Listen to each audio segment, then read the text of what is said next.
Okay. Mr. Mordue, how are you today, mate? I'm good, Mark. How are you? I'm sorry, I'm looking around trying to get my chat window up and Oh, yeah. there we go. Yeah, well, no, we're definitely live on air. Yep, let me make sure my speaker doesn't blast on. Yep, good.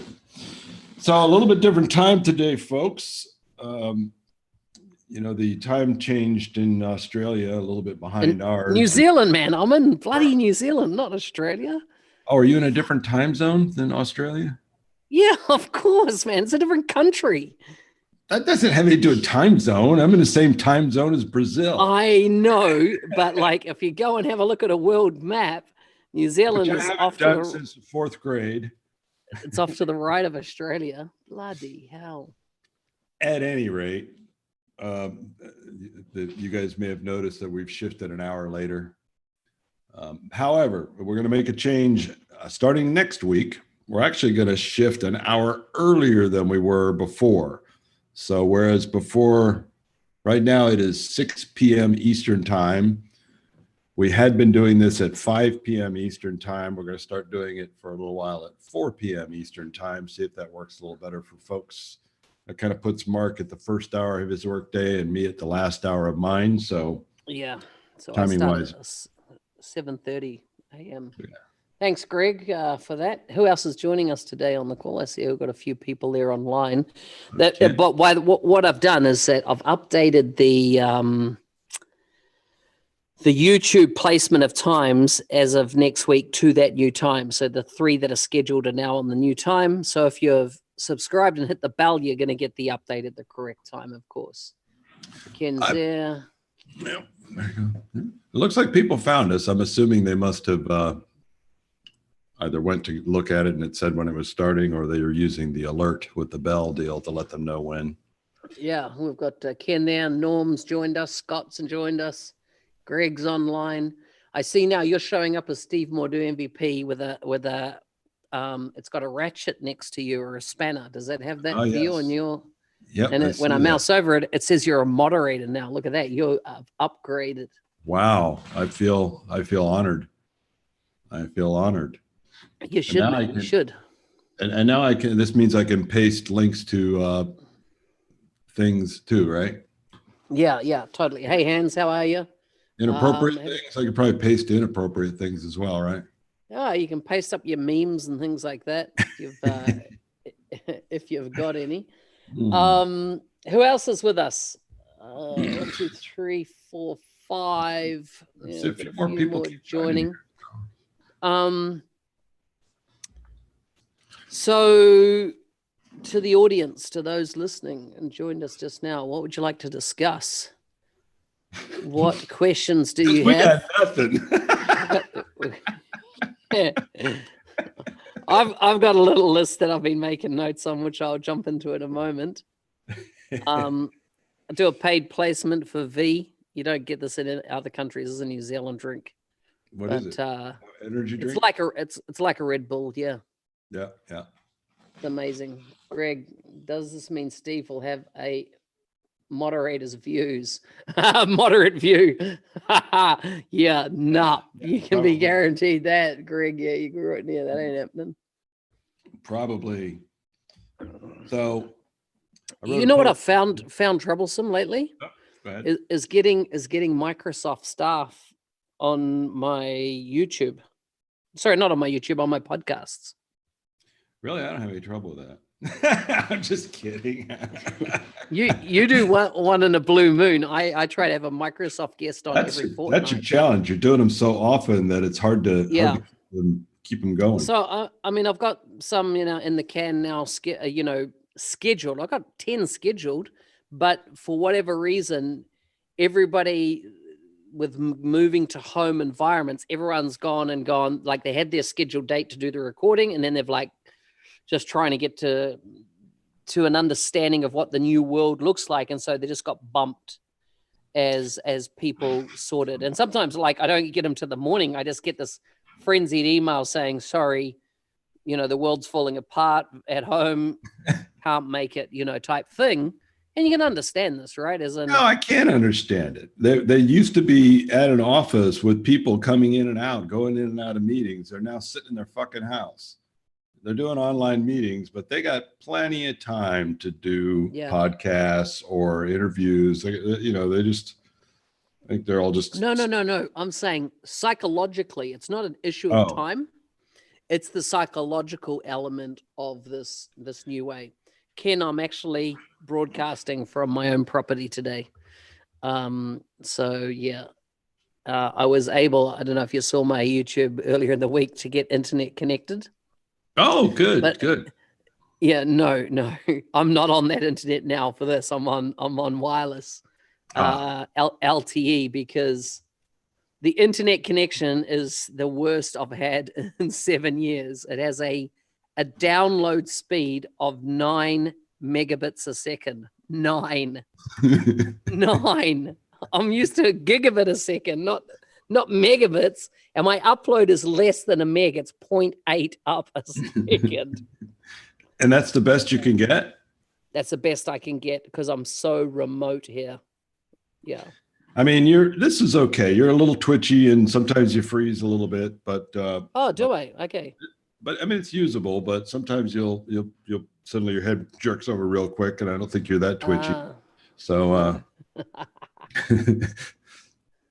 well. As Frank says there, day 211, cannibalization New Zealand vlog.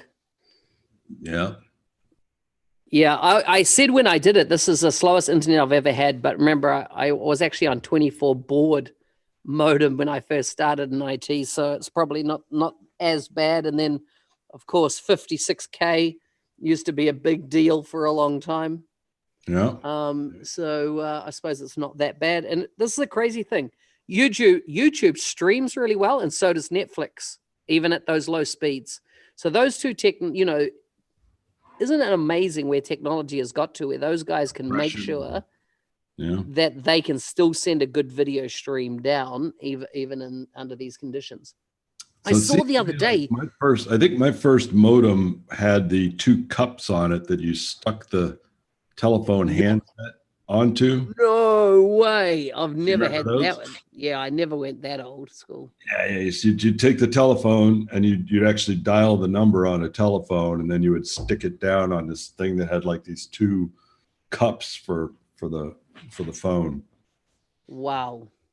Yeah. I mean, that was back in 1937, was it? Something like that. So since we last chatted, Zoom has done an update on their software. They've gone and, apologized to market, made a whole bunch of changes, etc. A lot of the things that were being called out as mistakes in the technology were actually user error. They made it. Huh? I thought they were features. No. Yeah, they were people's, if you record it, right, you get a cloud recording afterwards, which you can download and you could upload it to YouTube. So therefore, if it's got the Zoom watermark that's been uploaded to YouTube, people are going, oh no, it's been shared to YouTube. Well, someone actually physically had to do that. Yeah. Right. Yeah. It's not like, it accidentally, somebody hacked it and then it got shared. That's not the case. It is user error. And so the thing is, well, they've made it too easy for users to be idiots with the software. But that's the price of also simplicity. But one of the big things is their uptick rate of the number of people that have jumped on the platform is eye-watering. Just boom, massive, the amount of adoption. I mean, I've heard of Microsoft's, 12 million in 1 week of new users. Yeah. So I mean, Zoom I think Zoom eclipsed that. I mean, it's kind of obvious, right? I mean, everybody's been sent home to work. And so suddenly we have massive numbers of people needing to communicate online that didn't before. So it's not a surprise that anybody that was sitting on any of those kind of services, is getting a hell of a windfall right now of new customers. And you got to wonder, you got to wonder if their backbone was planning for this or designed for this, because I don't know how you scale up this quickly. I mean, they must have, but so everything still seems to be working. And I Yeah. noticed, Do you want to answer Norm's question there? thoughts about the events going virtual? Yeah. Yeah, you know what? And I can't remember what we discussed last week. So if I repeat myself, it's too fucking bad. Just listen to it. My ex said the number one reason she left me was that I repeat myself all the time. So I know it can be annoying. But as the owner of a company who has not sent any employees to events, but if I were an owner of a company that had employees that wanted to go to events, and I got them all marching in my office saying, I want you to approve my airfare, my hotel, my per diem for me to fly across the country or the world and, sit in on some sessions and pretty much just fuck off with my friends for a week. The only reason I ever agreed to that before was for the knowledge that you're going to get from those sessions and bring back to the mothership. Mm. I could give a fuck about you going out partying with your buddies at night as your employer. But, the only way to really get that knowledge was to send you out there. Well, it's not the only way to get that knowledge anymore. There's lots of ways to get that knowledge. And I think that a couple of things are going to happen. Well, several things are going to happen from this virus. And because of the duration is a lot of things that people thought before that they just took for granted, they're going to realize weren't necessarily true. That, Yeah. For example, going to a live in-person event is not the only way to get the information. Maybe not even the best way to get the information. It just was always assumed that that's how you get information. Sending your workers home to work remote is not something a lot of companies wanted to do and now are having to do it. And over time, they're going to, realize, a lot of them are going to realize, you know what? We didn't really lose any productivity at all. So why are we paying for all this fucking office space and furniture? Yeah. There's just going to be some things that are not going to go back. There'll be some elasticity, but it's not popping all the way back. And live events are one of them. I mean, it was a concept due for disruption. I'm sure that the Zooms and the Teams and the GoToWebinars and these folks have been trying to disrupt it for years, but it took something like this, I think, really to kick a bunch of people over. And I don't compelling event. I don't think they're going to come back. I said never to the degree they are now.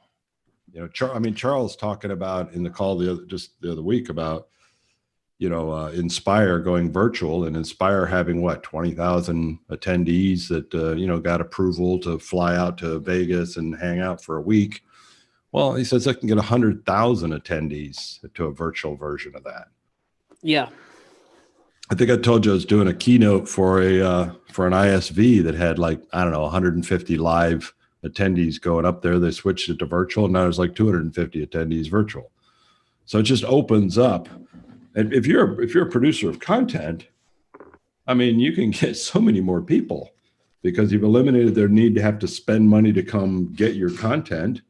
And, they're just sitting at their desk. So, yeah, it sucks. I hate losing the social aspect of events, but frankly, no employer ever gave a shit about that. Yeah. And with Microsoft emailing us this week and saying very clearly 2021, as Norm has put there, that June 2021 has really just bought them 12 months because you're never going to hear, I think, after this point, that idea that we're going back to anything else. But to the exact reasons you've said, I think that it will become the new norm. We were talking in the pre-show about UG still, have on the calendar for Barcelona when June or July. Well, we know that won't happen then. Probably going to get changed again. Or, they are really hesitant to turn it into a virtual event because they can't figure out how to make any fucking money without any sponsors, without any trade show, without any admission. They can't. So they're going to really fight to the last. But Microsoft people aren't going to go to that. All of Microsoft is going to go virtual. That includes all of their people. They're not going to be flying people to Barcelona to see an event. So you suddenly suck out all of the Microsoft people from a UG event, Yep. What do you got left? A bunch of, That's egomaniac MVPs. That's all you got left. yeah. And you think what are those numbers of speakers? I get the speaker list for these events because we interview them on this live stream at the events, and those numbers are generally between about 90 to 100 Microsoft speakers being flown to these dynamic communities events, dynamic community events or summits. Yep. They're not going anymore. Doing multiple sessions, not just doing one session. You get them out there doing 4 or 5 sessions over that thing too. So you're talking about potentially, several hundred sessions at UG that are being put on by a Microsoft person, which is obviously UG's preference is to have the source. I mean, if it's not the Microsoft people and it's just us talking, I mean, they can hear us here. They can hear other people anywhere. I mean, they can. Yeah. You don't need to go to an event to hear anything. So this brings up another name, which what is the PowerApps Live? We need a name for that. So here's the flip side though, right? In the last couple of weeks, how many virtual events have there been? Training, there's been the career event, there's been others that have been on. And I was talking to a chap in Sweden yesterday. And, working from home, a consultant working for a very large company. And when I say large, 70,000 employees. So pretty large company that he works for, is consulting on behalf of. And he was saying that now there's so many virtual events on every day of the week. Like it's now becoming content overload. How do you differentiate? How do you, if you're just going to go up there and go, oh, this is how Power Automate works, or this is how PowerApps works, or this is how, any application works. And now everybody's doing that, man. It's now become a massively crowded market for content when it's virtual and everybody can attend. And then all of a sudden there's this massive content overload associated with it. It's going to be. And I think you and I were talking, I can't remember if we were online or when we were talking about, people out there, needing to build their brand, and now's the time to go build your brand so you can be found and stuff like that. And the problem is if everybody does it, that doesn't help any of them, right? Because you're no more easily found if everybody does it.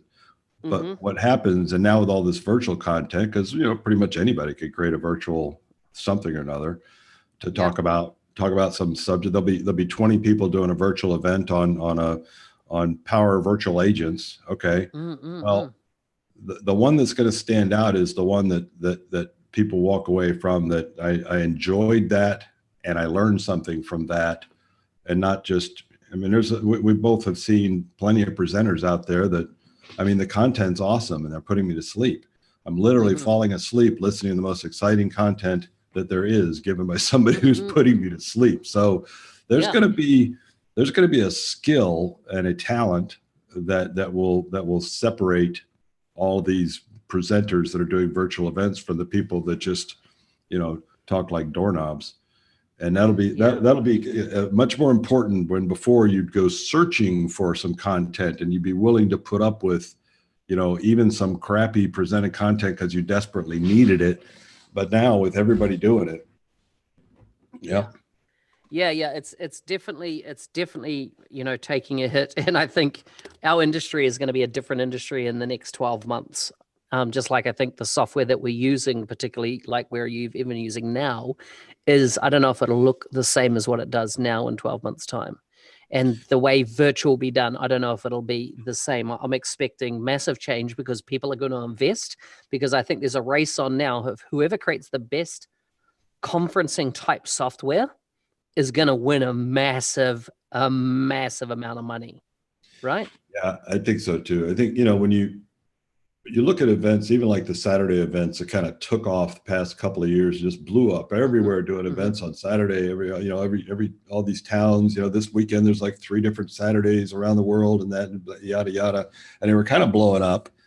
And when you think about that, there's not really even much of that I mean, when you go to a conference, you're hanging out after, you're going to the bar, you're networking with folks for an extended period of time. And, you don't get that at a Saturday event. You just show up, you kind of do your stuff, you maybe a little chit chat at coffee, and then you're out of there. So the social aspect of a Saturday event is not high. The entire value of the Saturday event is the content.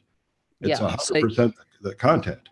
So I just jumped onto 365 Saturday, and this is the pivot that they've made. You've now got CDS Saturday, Business Central Saturday, Canvas App Saturday, Sales and Marketing Saturday, Supply Chain Saturday, Customer Service Saturday. And they're pretty much one every bloody Saturday. That's the pivot. The first in-person one I can see is in New York City on the 12th of June. Go there to catch a virus. Yeah. Nobody's going, Why would you? I mean, if you've got a good speaker on a good topic, why would you limit him to an in-person event with 100? Limit 200? Her, did you say? Limit him or her. Thank you. Yeah, to a small group on a day, and you're flying there, or I mean, you can hop online and you can give it every fucking Saturday if he wants to everybody. So yeah. I think this is probably going to be a real problem for those Saturday events. Yeah. Another challenge for MVPs. I don't know if we have any other MVPs that listen in or give a shit. Is your contributions are going to be a little harder to come by now. Yeah, Norm's an MVP. He's on the call here, and so is Prashant. He's on the call. Yeah. And both MVPs. Yeah, as in that whole thing. Do you know what I'm kind of? And I don't want to be gloaty or skitey or anything like that, but man, I'm so pleased I got my podcast. Yeah. Because if I was starting that today, that would be hard work, I think. Well, for the reasons I think I said earlier, I mean, you've already kind of established a brand, and starting today to establish a brand when everybody's now thinking about the same thing because they've run out of some outlets. It's going to be much more difficult to have your head pop up out of that crowd now if you haven't got something established. I mean, I guess you still have to do it. You still have to try, but you better have a hook, of some type, I think, or it's going to be very difficult right now to get stood out. So one interesting thing for the ISV listeners on the call is that this week, I got notified that Steve Guggenheimer has retired from Microsoft, or is retiring later in the year.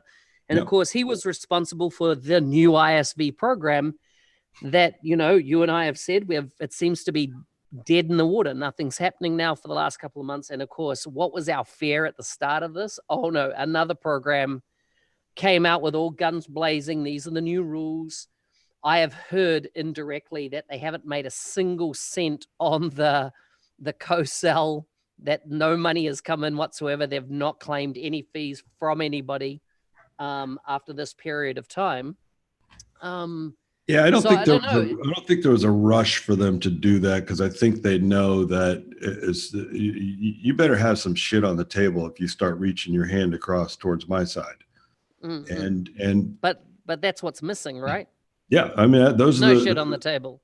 Those were the big promises of things that were going to happen, and I think they are big rocks to move. I'm a little disappointed in the order that they selected to move them. Step one is let's put together a legal agreement binding ISVs to pay us money. Now that shouldn't have been step one. I mean, that frankly could have been done anytime. Step one is let's have a fucking marketplace that works even a fraction as well as the Salesforce App Exchange works. Let's focus on, and that you already have a running start. You actually have something up there that doesn't work. Let's go fix that fucking thing first, because nothing else matters if that doesn't work. And instead they haven't touched it. They haven't touched that. They've been working on all this other machinery underneath. Like, I mean, how long can you prepare? I mean, you gotta how hard are these fucking ducks to get lined up? This is the thing, right? For years, we've said, why can't you give us, the App Exchange? Why don't you do that? It's funny. You stand outside the organization and it's like, balls on a dog. You can't miss them, right? They stand out. And yet internally, they're kind of so, no, this is the way. And of course, every time they've gone, this is the way, it's resulted in nothing. It's kind of like, are they KPI'd wrongly? Are they actually really just not interested and they're just me tooing? So like, yes, we've got an app exchange, with AppSource. Or do they really actually fundamentally not care? I think that the biggest problem that we've seen with business applications group under Phillips, in my mind, has been the overall direction of where they're going has been very blurry. Lots of motion, lots of steps, lots of, oh yeah, that's a great idea, let's do that. Oh, that's a great idea, let's go do that too. But a clear vision of where they're going. And when you hear him talk, it's all about, we want to transform and we want to evolutionize and revolutionize, all these big vague words, you know what I mean? But the path is not super clear. And in the process, I mean, they really have I think massively confused their entire customer base. I mean, I was not a fan of Stutz. I thought he was an idiot when he was running things. I thought that Jujar, it was a pompous ass when he was running things, but customers were not confused. We had a product, it costs this much, it does these things. By the way, with XRM, you can go make it do whatever the hell you want. It was very easy and clear to sell to customers. Today, I mean, we're anything but easy. I mean, we can't even figure it out ourselves, much less explain it to a customer. And they continuously step on their dicks, trying to straighten this stuff out and making things worse.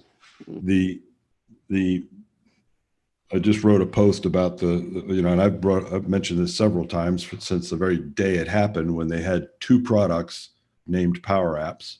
This Canvas thing over on SharePoint lists in Office 365, which that was PowerApps. And then suddenly this decision to, I got an idea. Let's take out the first party off the platform and offer XRM. What are we going to call that? What are we going to call? I know. Let's call it the same thing we're calling this other fucking completely different thing. We'll call them both PowerApps.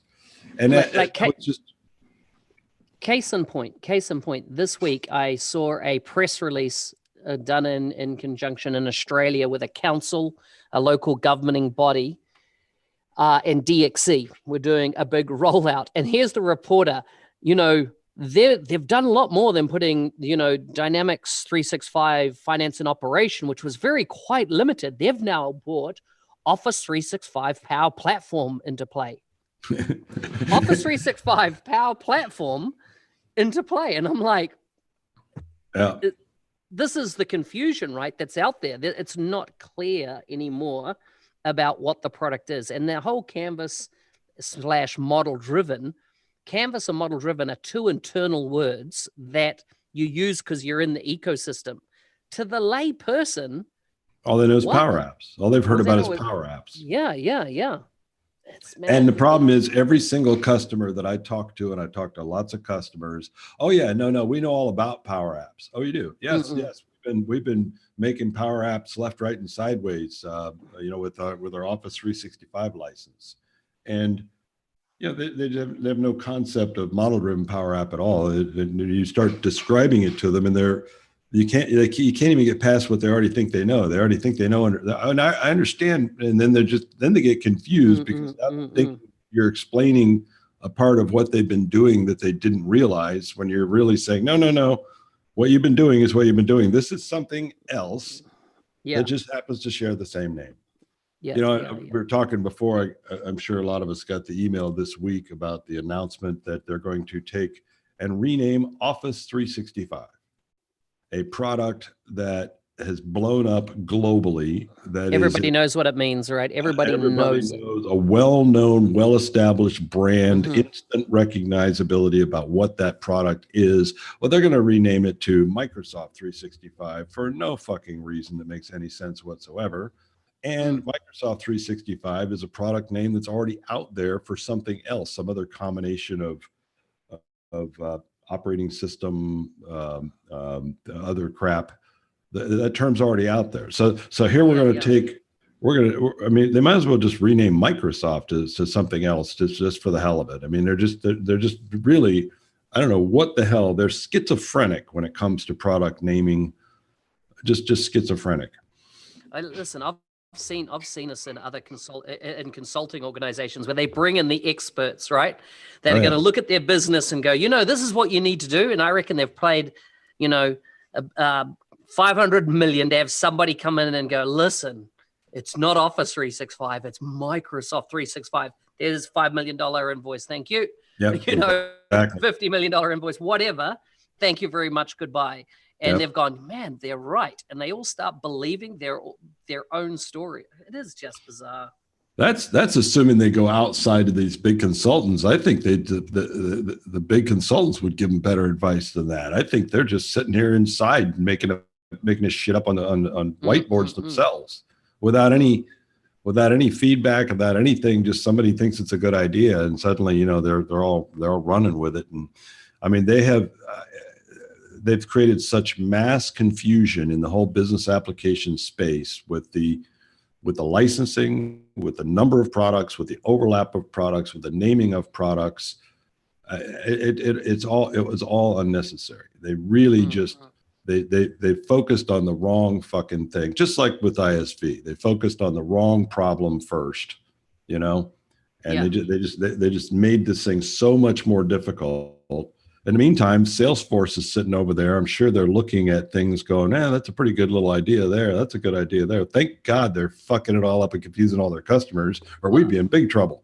I think Banoffee has said that exact thing in the past. He goes, Microsoft, they've got an amazing, bunch of products, but my gosh, glad they just can't get their act together and execute on so much of it. Yeah. And yet, you take what they've got a product that is marketed very, very well and positioned very, very well, And this is what I said it before. I think that Microsoft jump and create a lot of products that they want to tick a box and go, we've got this product. So on an RFP or something, tick, we've got a forms tool, tick, we've got a conferencing tool, tick. But do they go out of their way to go, are we the best forms tool, or are we the best conferencing software? I think they're like, that's not the point. We're ticking a box. We get it across the line. We sell licenses. That's all we need. We don't need to be the best. I mean, Charles said in the call a couple weeks ago that this right now they're focused on making everything work better. That was his statement.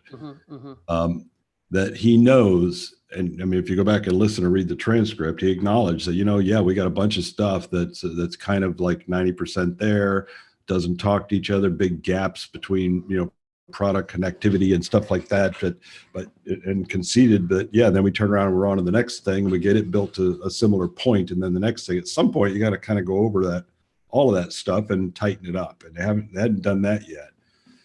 But I think that part of the thing is that Salesforce, their target is customers.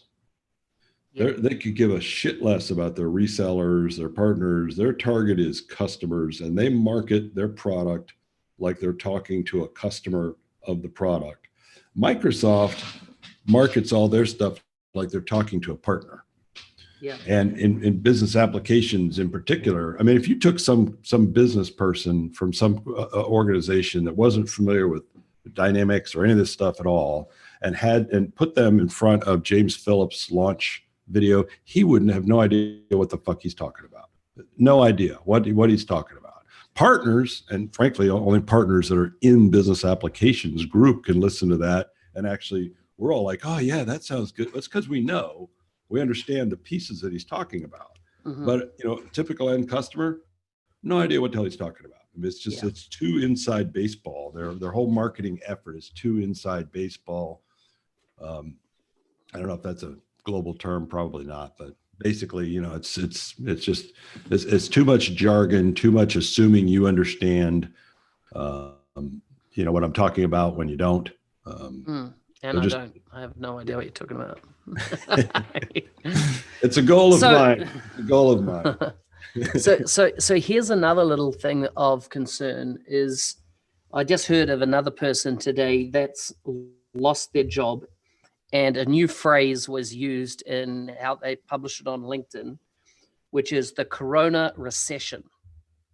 And I know there are folks, I've heard of multiple folks now in various parts of the world that have either been reduced to less than half a day, 5-day week. They've been reduced to 3 days a week, 2 to 3 days a week of billable time. They have had many customers. I was talking to a lady in Australia a couple of days ago with one of the biggest consulting people in our business. And she said, everyone's been told, take leave now, take your holidays. The projects that were pipelined have been paused by the customer. The customer said, hang on, we just don't know what's going on. Let's just pause. Projects that were due to have rollover elements all being put on, well, let's just see, come back in 3 months' time, let's have a chat again.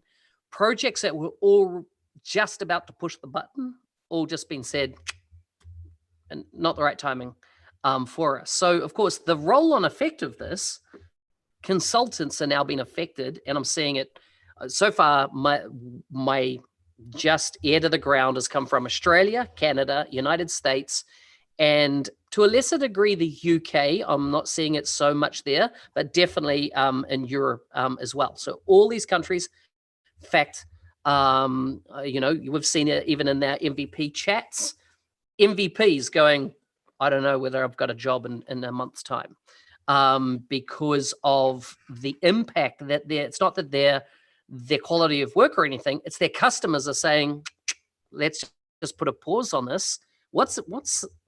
How do we help, or how do we address this, or how do we, make it possible for people to bounce back after this if they can just claw through this period? I think there's a knee-jerk reaction from business when something like this pops up. They take notice, but then when it starts blowing up, they kind of go into a quick panic. And the knee-jerk reaction of this business owner is stop everything.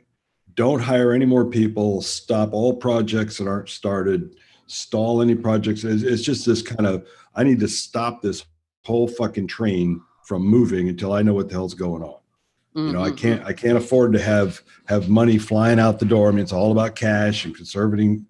I mean, my big fear, revenue is going to stop. If revenue is going to stop, I need to stop spending anywhere I could possibly stop. And it's this instant knee-jerk reaction.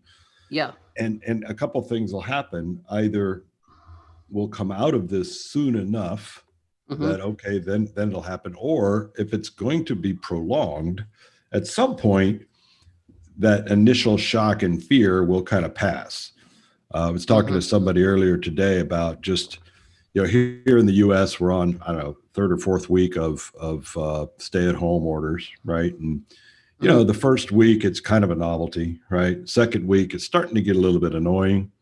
By the end of the month, you're starting to get a little stir crazy. Yeah. Well, the next level, if it continues, is people just saying, fuck this, I'm not staying in. Yeah. And they're out. And you already see that. There's probably 5% or so of the population that I can see that are still out like nothing's happening. But as opposed to that shrinking down, what will end up happening is people are going to see these people out there, and they're going to start. Then you'll hear all of a sudden everybody will be like, well, hell, the flu kills more. There'll be all these rationalizations about why this is all bullshit. And then they'll just be heading back out there again. Yeah. But I think it's the same thing with business. I mean, they're going to sit here and they're going to say, you know what, we're not able to do anything.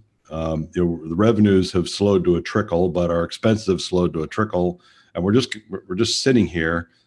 This is probably a good time to fix some shit. I mean, I wrote a post about that recently. I mean, this is an excellent time. Hey, you got nothing the fuck else to do. Why don't you fix your leaky boat now? You know you got issues. You had issues before, and now you actually have a little bit of breathing room to even address some of those sorts of things. You got a whole bunch of people sitting on their hands. Yeah. Solve some business process issues. There's some practical ones I can think of straight away when you're talking about that. One is e-signatures. Yeah. Our government came out and said, oh, by the way, we're now, for taxation purposes, going to support e-signatures. And I'm like, what the fuck? Why wasn't that done 5 years ago? Yeah, you know, like no brainer, people. Like, why are you still, and here's another one. So we've had services open that are classified as essential services, and therefore they're allowed to sell online, right? So let's say you go to an online pharmacy, it's classified as essential service. So now they can get couriered to you. For this first start of our quarantine, everything was locked down, nothing. So as a farmer, you know, on my land, I can get access to essential services that are, you know, got to do with managing your farm. So things like, you know, fencing and things like this. So I go to this Farmer Supplies website, and they've got no online shop. And so they say, if you want to place an order, use this email address. And then clear text, there's the email address on the website. Every bot spammer's dream, right? To harvest that and hit them up. Send us in what you'd want. So I send in a list of 3 things that I wanted. I wanted these things called wire towers or wire posts, certain type of wire, stuff like that. They come back to me and go, oh, what model number for those things? And I'm like, well, can you give me a catalog so I can see the model number? Yeah. Oh no, we don't have that. Normally, like, you'd just be in the shop and you would, and I'm like, yeah, no brainer. Like, how many businesses are just not digital in this day and age? This here has dropped the hammer and made it so crystal clear. Those businesses that cannot operate digitally, as in they can't carry out business digitally. They're not equipped for it, whether it's e-commerce, whether it's any other way of transacting, getting contracts signed, video conferencing. You know, I couldn't believe it. My brother this week goes, oh, can you share, you know, set up Teams? And they've been on Office 365 for ages. I've told this in my YouTube channel. So he gets on, comes back to me, goes, yeah, we had our first meeting. Some people didn't have audio on their computer, and some of them didn't have, like, their camera didn't work. I'm like, was there cameras on the computer? Like, yeah,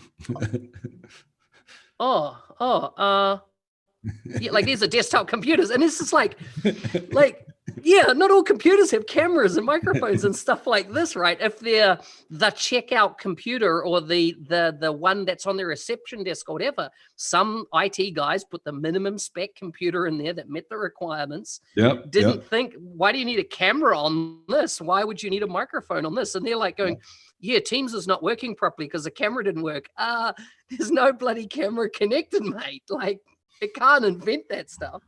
But how many businesses are like this?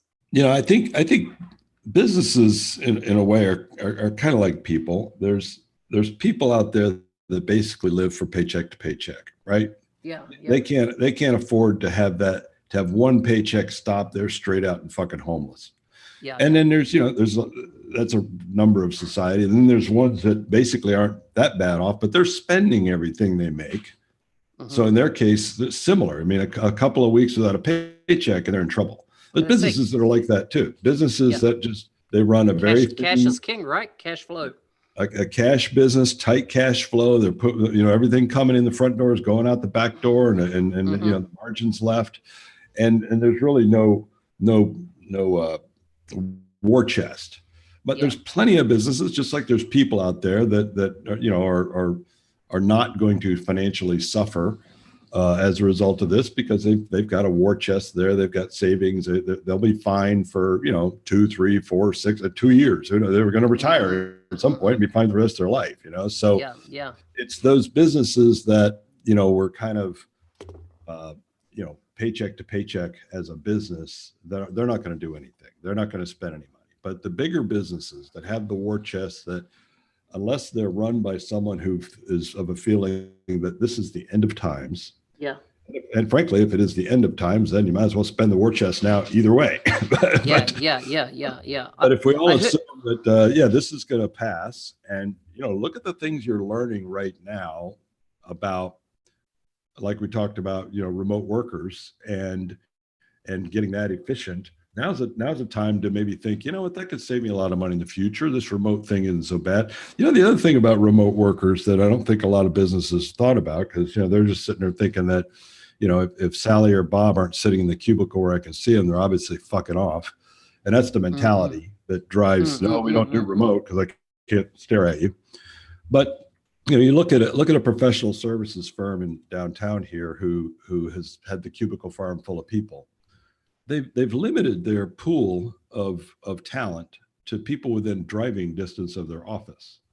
They're severely limited. I mean, if you're looking for as good a people as you can find, the odds that you're going to be able to field a team of the best people you can find within a driving circle of where you sit is pretty slim. Once you flip over to remote, a couple things are going to happen. First of all, you no longer have to worry about this driving distance of your talent pool. Your talent pool just became fucking global. So what does that mean? Now suddenly I have access to a global talent pool. I can hire people anywhere in the world to do this job that Bob was doing. They could be potentially working for less money. They could potentially be better than Bob. And odds are probably both those things will be true, because the only reason Bob had the job was because he was 20 minutes away. Yeah. So I've eliminated that whole thing from consideration. And the other thing is, I think, and we probably have all seen them or are aware of them in organizations, the particularly larger organizations, but even smaller ones, that person who basically doesn't do a fucking thing. They're a waste of a body standing here in the office that accomplishes nothing. They come in, and maybe they come in on time and leave on time so they don't stand out, but everybody else in the office knows that son of a bitch isn't doing nothing. He's sitting there on his phone playing all day. He's not doing a goddamn thing. Shows up at the meeting, tries to take or share credit for shit other people do, but he's basically worthless as tits on a bull.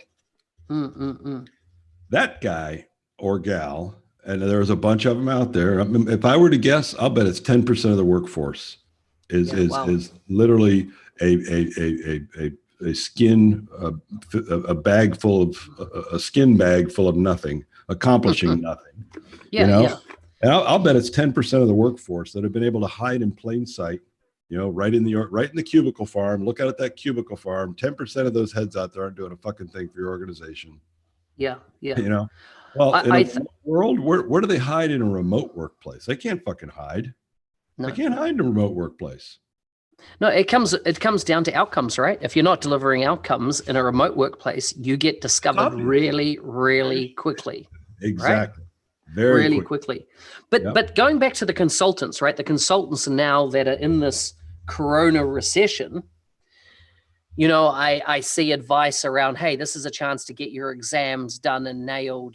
This is a chance to get learning and stuff. But any learning without kind of application is not very sticky, right? Yes, you can research all the books and read up and look at this guide and that guide. But if you're not actually doing, how do you move the dial? And the other thing is, you can do all that yourself. And I see it seems that everybody's getting certified these days, right? Everybody is certified left, right, and center. So all of a sudden, once everybody's certified, your differentiator is no longer there. Just like you said before, once everybody has got a personal brand and out there, where's your differentiator, right? So, and we've moved into this global market. I just think that I think people are going to have to get really good at being really strong in their skill, right? So being really good if you're an F&O person or you're a customer service person, you've got to be good at it. Not just good on the product. You need to be good around understanding how the technology works in context of business. And then you need to look at some way of getting your name out there, right? Well, because recruiters are not going to do it. Yep. I mean, you hit it there, because when we look now at the Power Platform, right? This is a low to no code platform. I mean, there's certainly some opportunities for some development, but you wouldn't go out right now today and say, I need to learn everything I can learn about C# development. First of all, it's going to take a very long time for you to learn that, especially if you don't come from that business at all. But when you look at PowerApps, the person that we need to learn PowerApps is not the development person who's done some programming and some of that sort of stuff. It's not the IT person who has, managed some servers and load balancing. None of those skills are important to PowerApps. As a matter of fact, they're probably going to hurt the guy at PowerApps. What we need people in PowerApps is people that understand and recognize business problems and are able to think about how could that problem be solved and then map that to the capabilities here. It's not a technical skill. This is not a technical career path. PowerApps is, I mean, Dynamics 365, there were parts of that were a technical career path, but frankly, not the most important parts. And now with PowerApps, it's the least important part is the technical. And I know that probably is going to scare a lot of folks out there that have got many, many years. I was writing COBOL back in 1965, whatever. But you don't have an advantage. The person that has the advantage is that business analyst. It's that sales manager who's been working for a company for a long time and understands, maybe he's done sales management at 2 or 3 different companies. He understands the problems of managing sales. He understands the challenges with managing a pipeline. He understands, so he doesn't know the technology, but he understands the fucking problems, and he would recognize a solution if he saw it. That's the guy who could have a career in what we look at as business apps today, Yeah. Nah, so valid. I feel for these folks though that are losing their jobs. As in, I didn't think it would hit the IT sector as strongly as what it is, and I don't know if it's just ignorance on my part in that respect, but I didn't expect to see the drop off so quick. What I feel quickly, 2 weeks, not even a month has happened, and yet the knock on effect is hitting individuals hard. Yeah, you're right, Lindsay. Yeah, that guy's the architect. I know you wrote that probably 20 seconds. Or I'll be answering your question in 20 seconds when you wrote it. Sorry. No, it just came up then. Yeah, but she won't get my answer for a while. Okay, I see what you're saying. No, I think you're right. I think that frankly, some of these layoffs, again, like we said earlier, it's just this knee jerk. Step 1 is no hiring. Step 2 is no spend. Step 3 is get rid of people. Let's just get rid of it. And, it says something. I guess it says something. I know that I've talked to some companies that are, realizing that, we've got, based on the workload at the moment, we got more people than we need. So they're looking to decide, okay, who are we going to get rid of? Who are we going to get rid of? Well, I've always felt as an employer that it is not my job to make you indispensable to me. It's your job to make yourself indispensable to me. And if you haven't done that, well, that's your problem, because come time like this, you didn't make yourself indispensable to me. You're an easy exit for me. The other easy exit, the guy who's been here so long, he's gotten so many raises, he hasn't moved his skill set, but he's making a bunch of fucking money. Yeah, those are the two extremes. The guy who makes too much money, more than I can justify, and he's just made it because he's been here so long, and the other person who didn't even bother to try and make themselves indispensable. Price themselves out of the market, right? Price themselves out of the market. It happens over time, right? You can't have somebody work for you and not give them raises. I mean, whether they have annual raise or even 2%, whatever the hell it is, it adds up over a long period of time, and their skills don't necessarily keep up. I mean, some of those people are the worst. I mean, you're hiring some young person in the door who's all full of piss and vinegar, ready to learn all this new stuff, not afraid of apps, not afraid of any of this stuff. Blow right past some of those other people that get all the big money that have the salary. So these are the folks that are at risk. So I hadn't heard that saying before, full of piss and vinegar. Oh yeah? Yeah, that's a new one to me. I didn't make it up. It's a very old one. No. It sounds like it's been around a while. I hadn't heard it before. Yeah. So yeah. I think that's the key for people right now is and it may be too late right now, but in your future things is you need to make yourself indispensable to your employer. And I know they say nobody's indispensable, but some people are a hell of a lot more indispensable than others.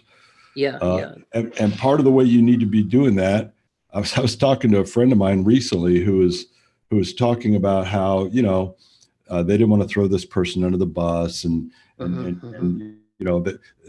did this whole project themselves, but they want to share credit with the rest of the team. And I'm like, fuck that.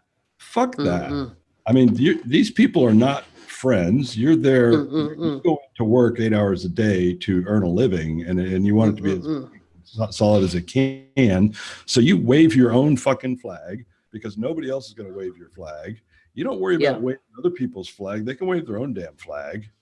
You know, and don't worry about throwing somebody under a bus so that you don't get blamed, because they wouldn't hesitate to throw you under. I mean, it's a little bit of a dog eat dog attitude, I know, but it's the truth. I mean, if it doesn't matter how important you are to the organization if the people you report to have no fucking idea.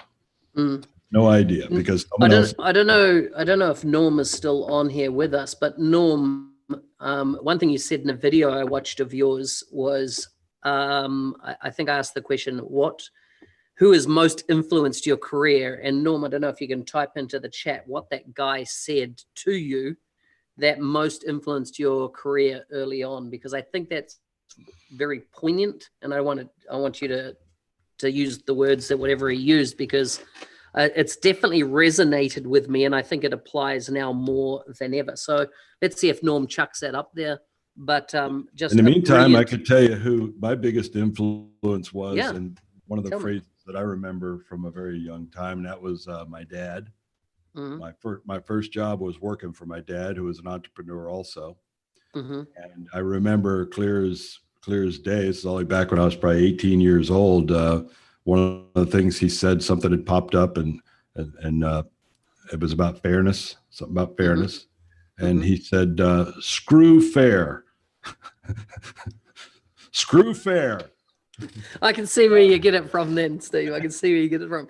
Look, there you go. Norm's put it up there. You must own your own career is what this guy said. In other words, just like you said. Politically correct than screw fair. I get it. No. But what I like about this, it's like actually what you said before, Steve, where as an employer, it's not your job as an employer to make you as an individual indispensable.